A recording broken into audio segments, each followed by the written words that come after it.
안녕하세요. 정녕 목사입니다. 8월 13일 말씀 묵상 함께 하겠습니다. 예레미야 49장 23절에서 39절의 말씀입니다.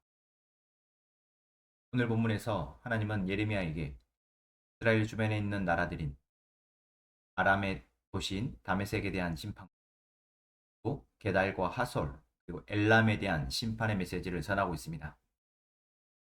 어제 말씀에서 했던 것처럼 하나님이 이스라엘 백성들에게, 그리고 하나님의 백성들에게 이제 이렇게 주변 나라들 에 대한 심판의 메시지를 전하는 것은 결국 우리가 살아가는 이 세상에 대해서 하나님이 어떻게 심판하실지를 보게 하시는 것입니다.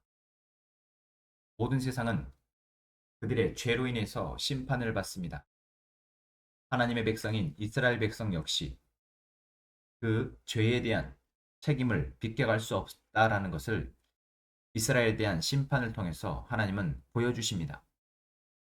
그리고 그들이 의지하거나 또는 그들을 따르거나 또는 그들과 적대 관계에 있었던 주변에 있는 나라들, 암몬과 모압과 아람과 게달과 하솔과 엘람, 그리고 이집트와 바벨론에 이르기까지 당시 이스라엘 사람들이 보고 듣고 알고 있었던 그 주변에 있는 모든 나라들에 대해서 하나님이 심판하실 것임을 예언하고 있는데, 이 예언을 통해서 하나님의 백성들은 하나님이 온 세상의 주관자이심을 확인하게 됩니다. 그리고 그 예언의 말씀이 이루어졌을 때 이제 진정으로 하나님이 온 세상의 주관자이심을 믿고 이제 하나님께 다시 돌아오게 될 것입니다. 그것을 위해서 하나님은 이 예언의 말씀을 하십니다. 그렇다면 지금 우리가 이 예언의 말씀을 보고 있는 우리에게 하나님이 하시는 말씀은 무엇입니까? 동일합니다. 오늘 우리가 살아가는 세상 속에서 하나님은 반드시 공의로 이 세상을 심판하실 것입니다. 다메섹에 대해서 하나님은 칭찬을 받던 도성이며 나의 기쁨이었던 성읍이라고 말합니다. 하나님의 백성 이스라엘도 아님에도 불구하고 다메섹에 대해서 하나님이 이렇게 표현하는 것은 무엇입니까?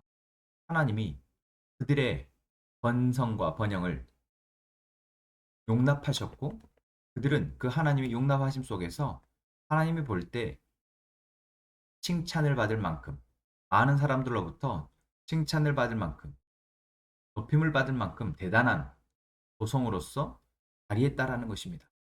하지만 그런 도성도 하나님이 심판하시면 결국 모두 불타 없어집니다. 게달과 하솔도 각자 자기들이 주력으로 삼고 있고 자랑할 만한 것들이 모두 하나님의 심판 앞에서 아무것도 아닌 것임을 보여줍니다. 하나님께서 말씀하고 계시는 이 이야기들이 오늘 우리에게 우리가 살아가는 이 세상의 나라들과 민족들과 또한 작게는 우리 옆에 살아가는 이웃 가정들 또한 우리 주변에 살아가는 많은 사람들의 모습을 보면서 이 세상의 주관자가 하나님이심을 정말 보고 있는지 고백하고 있는지 확인하게 합니다. 함께 살아가는 모든 사람들에 대해서 하나님은 우리에게 하나님이 주관자 되심을 믿고 고백하기를 원하십니다. 왜 그렇습니까? 그래야지 우리가 하나님의 눈으로 이제 그들을 바라볼 수 있기 때문입니다. 하나님의 사랑과 정의의 기준으로 이제 이 세상을 바라보고 그 세상 가운데 우리가 감당해야 할 역할들을 볼 수 있기 때문입니다. 우리가 놓치지 말아야 할 것, 하나님이 온 세상의 주관자 되시며 하나님의 약속대로 하나님의 계획대로 이 세상이 계속해서 흘러간다라는 사실을 우리는 믿고 이제 하나님의 정의의 기준에서 우리가 벗어나지 않기를, 또한 하나님의 정의의 기준에서 이미 한참 벗어나 버린 이 세상에 대해서 우리가 어떻게 대응하고 대처하며 살아가야 될지를 고민하는 것이 또 오늘 우리에게 주신 하나님의 과제입니다. 이 과제에 대해서 하나님은 그저 우리에게 스스로 풀어보라 말씀하시는 것이 아니라 이제 우리에게 말씀하십니다.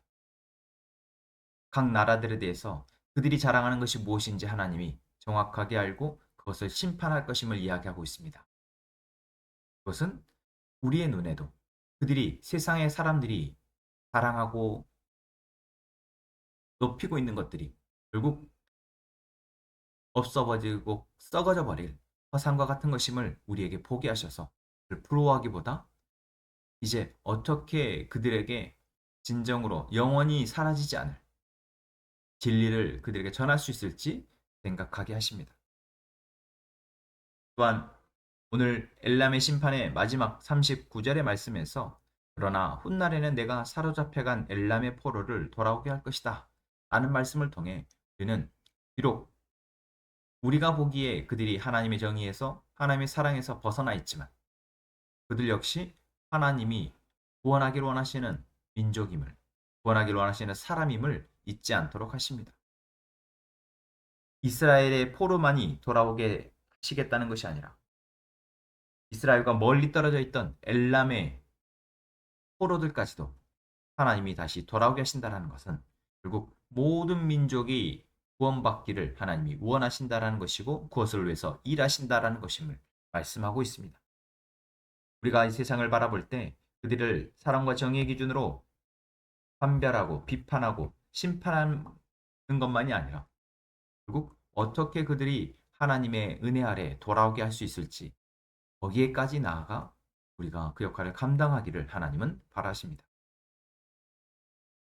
오늘 이 하나님의 거대한 구원의 계획 속에서 우리가 바라보고 그 일에 함께 동참하는 저희가 되기를 소망합니다. 그리고 그렇게 일하실 하나님을 찬양합니다. 우리가 하나님이 그렇게 하실 것임을 믿고 고백하고 찬양할 때 하나님은 우리의 기도를 통해서 일하실 것입니다. 기도하겠습니다. 하나님, 살아 역사하시며 온 세상의 주관자 되어 주신 하나님을 찬양합니다. 하나님을 신뢰합니다.